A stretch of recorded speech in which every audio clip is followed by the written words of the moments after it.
고가주택에 대한 말씀을 드릴까 합니다. 원래 지금 고가주택이라고 하는 용어는요, 2008년도에 새로 생긴 말이고, 원래 옛날부터 한 20년 동안은 고급주택이라는 용어를 썼습니다. 예전에 그 중개사 시험 공부하시던 분들은 이 고급주택이 꼭 시험 문제에 출제를 했었죠. 그래가지고, 이거 외우시느라고 아마 고생들 많이 하셨던 걸로 알고 있습니다.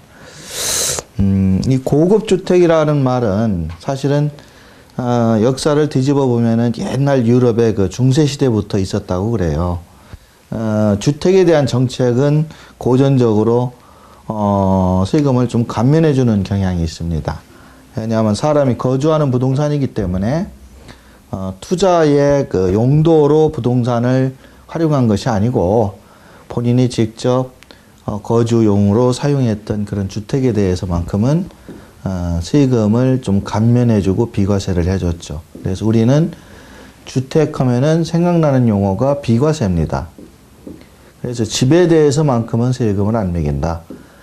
이 중세 유럽의 예전에 프랑스나 독일이나 영국 같은 이런 중세 시대에도 집을 귀족들이 이렇게 호화롭고 사치롭게 이렇게 집을 지으면 호화롭고 사치스럽게 지은 집에 대해서는 세금을 물렸다고 그래요.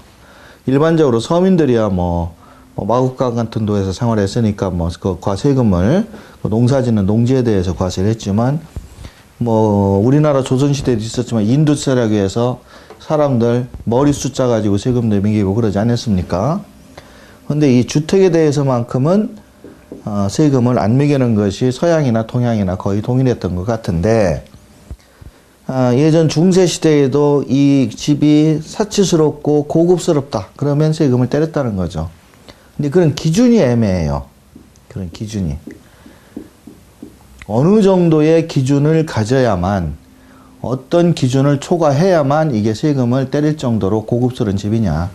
그래서 예전 중세시대에는 처음에는 저런 걸로 가지고 했다고 그럽니다.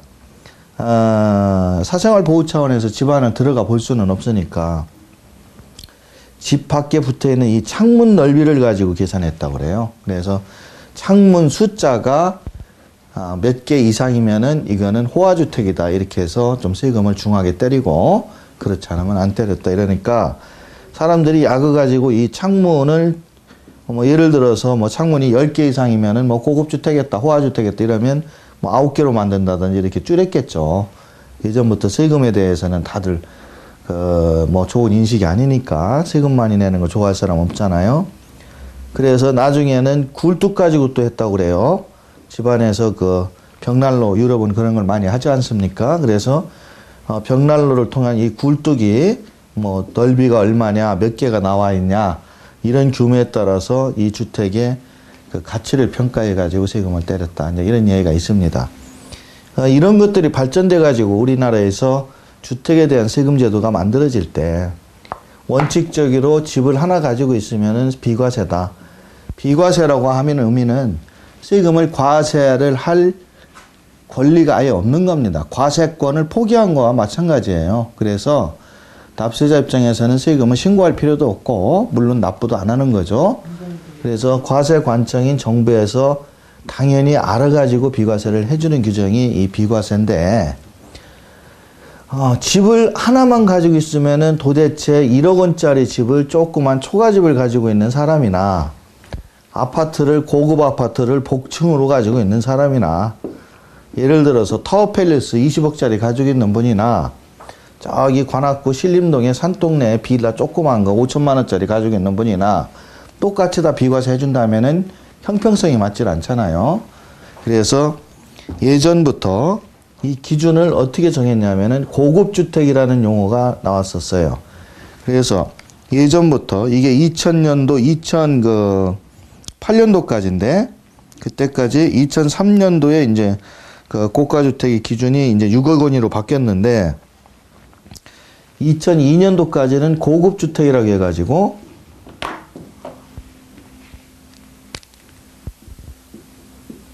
고가주택이라는 용어를 안 쓰고요. 이 고급주택에 해당이 되면은 비과세를 아예 안 해주는 건 아니고 고급주택에 해당이 되면은 고급주택 규모 이하 부분은 비과세가 되고 그 이상 부분은 과세를 하겠다. 이런 취지로 어느 하나의 기준이 정해집니다. 그래서 예전 그 2000년대 중개사 공부하시던 분들은 이 조항을 많이 외웠죠. 그래서 가액 기준이 여러 가지가 생겨요. 얼마 기준이냐, 그 주택이. 또 면적 기준. 면적이 어느 정도로 넓으냐. 그 다음에 시설 기준이라고 우리가 그러죠. 그래서 시설이 고급스러운 시설을 갖췄느냐. 그래서 이런 가액, 면적, 시설 이런 세 가지의 동시 조건을 충족해야만 고급주택이라고 해서 이런 부분에 대해서는 좀 불리한 세제를 적용했습니다. 그래서 이것이 여러분들 그 교재에 있는 것처럼 2002년 9월 달까지는 실제 양도가액이 6억 원을 초과하고 그 다음에 기준시가가 4천만 원 이상 그 다음에 건물 연면적이 그 당시에는 60평이었었죠. 60평이었었던 거. 이건 면적 기준이 됩니다. 그 다음에 시설 기준 같은 경우는 엘리베이터나 에스컬레이터 이런 것들이 있다든지 수영장이 있다든지 이런 식으로 아주 디테일하게 정했어요. 그런데 가액은 일반적으로 보면은 뭐 7억, 8억 이렇게 6억이 넘더라도 면적을 들여다보면은 전용 면적이 50평이 전용 면적이 60평이 안 되는 경우가 80평이 안 되는 경우가 많았습니다. 그러다 보니까 건물 연면적이 80평이 안 된다든지 공동주택 같으면은 이제 전용 면적이 50평이었었죠. 아파트 같으면은 50평. 그래서 아파트 같은 경우에 전용 면적이 50평이 안 되는 게 대표적으로 타워팰리스예요. 타워팰리스가 시가는 막 10억씩 하는데도 불구하고 전용 면적은 45평 이렇게밖에 안 되거든요. 그러니까 가액 기준에는 해당되지만 면적 기준에 해당이 안 되기 때문에 고급주택이 아닙니다. 그래서 그런 집을 팔 때에 좀 비과세를 받았죠. 그래서 단독주택 같은 경우는 이제 연면적 기준으로 80평, 그 다음에 공동주택 같은 경우에는 이제 50평 이런 면적 기준에 거의 해당이 안 되기 때문에 실제로 고급주택이 얼마 없었어요. 그러다 보니까 문제가 있다. 그래서 이 면적을 2002년 10월 달에 조금 줄입니다. 이 아파트 전용 면적 50평이었던 것을 5평을 줄여서 45평으로 줄이죠. 그래서 실제 시세가 한 10억씩 하는데 저런 것들은 고급주택으로 판정해가지고 좀 혜택을 주지 말아야 되는데 그 면적 때문에 그렇다 해서 45평으로 줄여가지고 2002년도 10월 달부터 12월 달까지 3개월 동안 적용을 합니다. 그런데 이러한 가액, 면적, 시설 이런 통합적인 기준을 가지고 고급주택을 판정하다 보니까 한 두 가지는 초과하는데 나머지 하나가 또 안 된다든지 또 나머지 이런 식으로 동시 조건이거든요. 이 세 개를 다 충족해야만 고급주택이 되거든. 그러다 보니까 고급주택 걸리는 게 별로 없어요. 그래서 아예 이러한 기준을 언제 없앴다? 2003년 1월 1일자로 교재에 있는 것처럼 없애버렸습니다. 그래서 이런 기준을 없애다 보니까 용어도 고급주택이라는 말을 아예 없애버리고 고가주택이라는 말로 하나로 통일해버립니다. 그래서 면적이 단 한 평이든 두 평이든 시설이 엘리베이터가 있든 없든 수영장이 있든 없든 이런 면적이나 시설 기준은 상관없고 매매하는 시점에 양도하는 시점에 그 주택의 가액이 6억 원을 초과한다면 무조건 고가주택으로 보겠다. 이렇게 만들었습니다. 이렇게 2003년도에 만들다 보니까 이제 또 거꾸로가 됐네. 웬만하면은 서울 시내 강남에 있는 아파트는 다 6억 원이 넘어요. 면적이 뭐 국민주택 규모 한 85평방미터짜리도 부동산 경기가 좋아졌을 때 보니까 다 6억 원이 넘더라.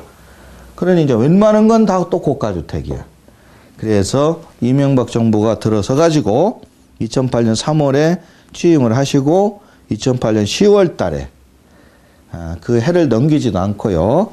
10월 7일 날짜로 이 6억 원을 9억 원으로 상향시킵니다. 그래서 지금 현재는 9억 원을 초과해서 양도하는 주택은 고가주택이다. 이와 같이 고가주택을 판정하도록 되어 있습니다. 그래서 그 연역이 2002년 9월까지, 또 2002년 12월까지, 또 2003년 1월 날 바뀐 거, 또 2008년 10월 7일 바뀐 부분에 대한 쭉 고급 주택과 고가 주택의 그 변천사를 하나의 도표로 정리를 해놨으니까 쭉 훑어보시기 바라고요. 요 고급 주택은 어떤 면에서 실익이 있냐면 2002년도에 아파트를 분양받은 분들이 많습니다. 그때 분양받은 분들은 IMF 시절이기 때문에 신축주택 취득 감면이라고 해서 그때 분양받은 아파트를 팔면은 양도세를 감면해줘요. 근데 거기에 예의 조건이 있다는 거죠. 고급 주택은 안 된다 이렇게 돼 있거든요. 그러니까 지금 팔면은 10억, 20억 합니다. 그러니까 고가 주택에 해당이 되기 때문에 감면이 안 된다 이렇게 국세청이 가끔 얘기를 합니다. 그런데 2002년 당시에 분양받을 때는 고가 주택이라는 말이 없었거든요. 그때는 고급 주택이라는 용어가 있었죠. 그래서 분양받은 시점에, 취득 시점에 이런 가액, 면적, 시설을 따져서 고급 주택에 해당이 안 되면 비록 지금 10억 넘게 팔더라도 9억 넘게 팔더라도 그거는 고급 주택이 아니기 때문에 취득 당시에 고급 주택이 아니기 때문에 양도 당시에는 고가 주택이라 하더라도 그거는 감면을 해준다. 이와 같은 실익이 있어요. 그래서 타워팰리스 같은 경우도 2002년도에 분양이 됐는데 그 당시에 전용 면적 45평 이하를 분양받으신 분들은 지금 20억에 팔더라도 취득 시점에 고급 주택이 아니기 때문에 감면이 됩니다. 그래서 고급 주택과 고가 주택의 변천사가 지금 매매를 할 때에도 그런 점에서 차이가 있다는 점을 알고 계시고요. 가장 일반적으로 이 고급 고가 주택에 대해서 혼동하고 있는 분들은 뭐냐면 비과세가 아닌 거야. 뭐 생각할 것도 없지만 예를 들어서 15억의 부동산을 매매합니다. 주택을 15억에 양도하는 주택이 있다. 그러면 9억을 초과하니까 당연히 고가 주택이죠. 그러면은 비과세를 받을 수 있느냐 없느냐 이렇게 물어본다면 비과세를 받을 수 있다 이렇게 얘기를 해야 돼요.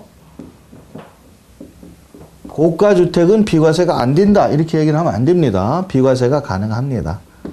다만 계산을 할 때 9억을 초과하는 부분에 대해서는 별도로 세금을 계산해서 내야 된다. 즉 고가 주택에 해당되는 부분까지는 비과세 해주고 그것을 초과하는 부분은 과세다 이렇게 얘기를 하니까 어떻게들 알고 계시냐면 15억 빼기 9억 9억이 고가주택 기준이니까 해서 초과하는 6억에 대해서 세금이 과세된다 이렇게 얘기를 해요. 근데 이렇게 얘기하면 틀린 얘기입니다. 6억에 대해서 세금을 계산하는 논리가 아니라 법 내용은 어떻게 되어 있냐면 9억 양도가액 15억 중에 고가주택 기준금액 9억을 초과하는 금액에 대한 양도 차익 이렇게 얘기를 해요. 대한 양도 차익에 대해서 세금을 과세해라. 그러니까 이 양도 차익을 계산하려면 이것을 전부 양도 차익을 계산을 해보고 요 6억이 몇 퍼센트에 해당되는지를 뽑아야 됩니다. 그래서 요 부분에 대한 비율을 뽑아내는 공식이 비과세 고가주택 계산할 때 양도세 계산 공식이에요. 그럼 6을 어떻게 뽑냐면 전체 양도가액 15억 분의 전체 양도가액 15억 빼기 9 해서 곱하기 퍼센트 100% 하면은 율이 나옵니다. 그 몇 퍼센트냐? 그 9를 뺀 나머지가 몇 퍼센트냐? 그게 6억에 해당되는 거예요. 6억에. 그래서 그 부분에 대해서 세금을 과세한다. 요것이 요 고가주택 기준금액을 초과하는 부분에 대한 양도차익 과세다. 이런 논리가 되겠습니다. 그러면 그 아래 표가 있는 1세대 1주택 고가주택의 양도소득 계산 방법인데요. 고가주택 양도소득 계산 방법은 우선 양도 차익을 어떻게 계산할 거며 장기보유 특별공제는 어떻게 할 거냐인데 교재는 따로따로 만들었습니다만 양도 차익만 똑바로 계산하면 고가주택이 됩니다. 계산이. 고가주택 해당 부분 양도차익은 총 양도차익 곱하기 양도가액분의 양도가액 빼기 9억 원. 자, 어떤 분이 5억의 부동산을 취득해서 12억, 13억의 부동산을 팔았다고 가정합시다. 그런데 3년 이상 보유한 비과세다.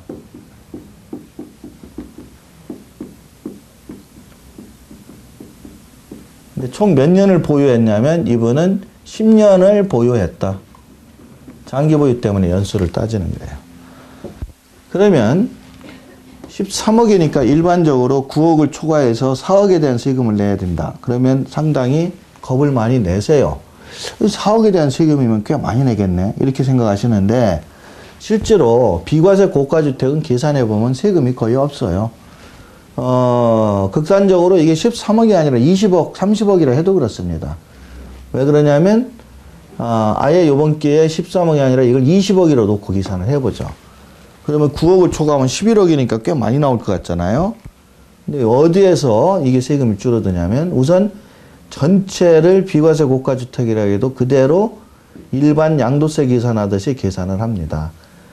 그래서 20억에서 5억을 빼서 15억이라고 하는 전체 양도 차익을 뽑은 다음에 여기에다 곱하기 양도가액 분의 양도가액 빼기 9 곱하기 100%. 요건 안 해도 되겠네요. 바로 여기 서면. 그러면 20에서 20 마이너스 9니까 20에 11 이렇게 되겠습니다. 20에 11. 20에 11이 되니까 거의 절반입니다. 50% 선이 됩니다. 그래서 약 50%니까 15억에 50%를 하면은 약 7억 정도 되나요? 27에 14, 7억 한 5천만 원 되겠네요. 그런데 20분의 11이니까 예를 들어 요거를 한 8억이라고 가정합시다. 그러면 요렇게 곱해서 나온 것이 8억 정도 되더라. 그럼 무슨 얘기냐면 15억이 비과세가 안 된다면 15억을 가지고 세금을 다 계산해야 되는데 15억 중에 8억은 세금을 과세해야 될 부분이고 8억을 제외한 7억은 비과세가 된다. 해서 7억은 비과세 부분의 양도차익. 비과세 양도차익. 그래서 8억에 대해서만 세금을 계산합니다. 그럼 8억에 대해서 계산하면 세금 많죠. 그런데 이게 1세대 1주택이기 때문에 지금 비과세가 고가주택 계산을 하는 거거든요. 그랬을 때 10년 보유했으면 장기보유공제가 80%입니다. 그래서 8억에 80%를 빼줍니다. 그러니까 688에 64 해서 6억 4천을 빼주기 때문에 8억에서 6억 4천을 빼고 나면은 1억 6천에 대해서만 세금을 계산하죠. 즉 비과세 고가주택은 양도가액이 아무리 높더라도 보유 연수가 좀 오래돼 있으면 그 양도 차익에 대해서 1단계 비과세 부분 빼먹고 양도 차익에 장기보유공제 빼먹고 하면은 1억밖에 차이가 안 나기 때문에 나중에 세금을 계산해도 한 5천만 원이면 해결할 수 있다는 얘기예요.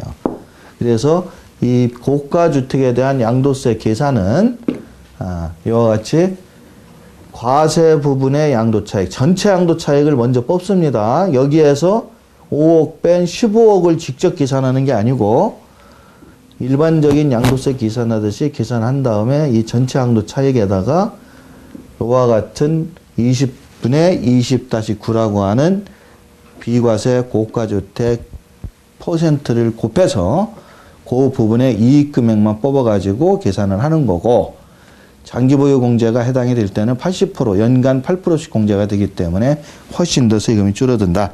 이렇게 이해를 하시면 됩니다.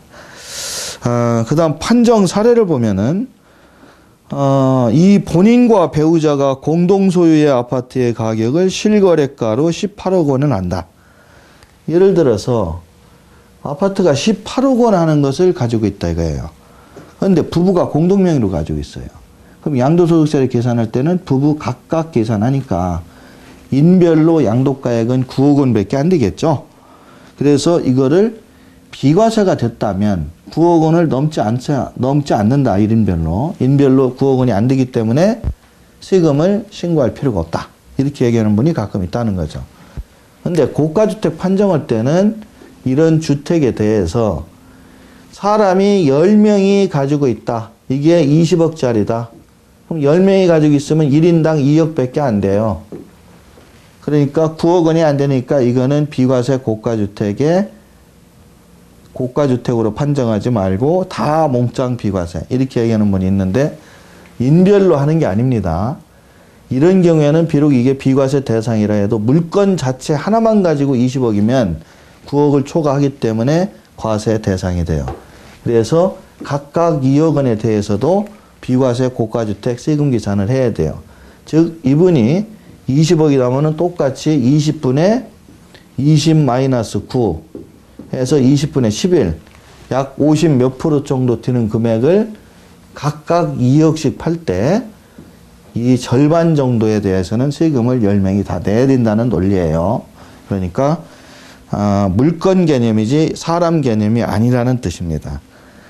고가주택 양도세 계산 시 9억 초과 부분에 대한 양도세만 내더군요. 그런데 1세대 1주택 비과세 요건이 충족된 경우와 그렇지 않은 경우.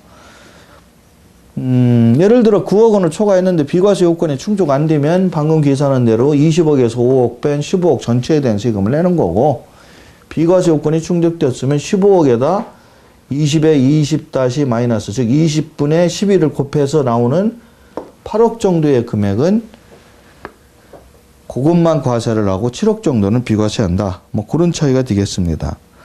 그 다음에 겸용주택인데요. 주택 부분이 상가보다 큰 겸용주택. 주택이 있는데 우리가 겸용주택에 대해서는 주택과 상가를 구분해서 계산을 하도록 되어 있는 게 원칙인데 주택 면적이 상가 면적보다 크더라. 그럼 이걸 전체를 주택으로 보도록 되어 있어요. 그래서 상가만 따졌더니 5억이더라. 주택만 따졌더니 6억이더라. 그러면 주택만 따지면 6억이기 때문에 이건 고가주택이 아닙니다. 이렇게 얘기를 하는데 만일에 주택 면적이 상가 면적보다 조금이라도 크다면 어떻게 한다? 전체를 주택으로 본다. 그러면 상가의 금액 5억도 여기에 합산되니까 11억짜리 집이다. 그러면 9억을 넘기 때문에 이런 경우는 고가주택이다. 이렇게 해석을 하라는 의미입니다. 이것을 참고로 그 뒷장에 있는 그 고가주택 양도세 계산 사례는 여러분들이 직접 손의로 한번 해보시기 바랍니다.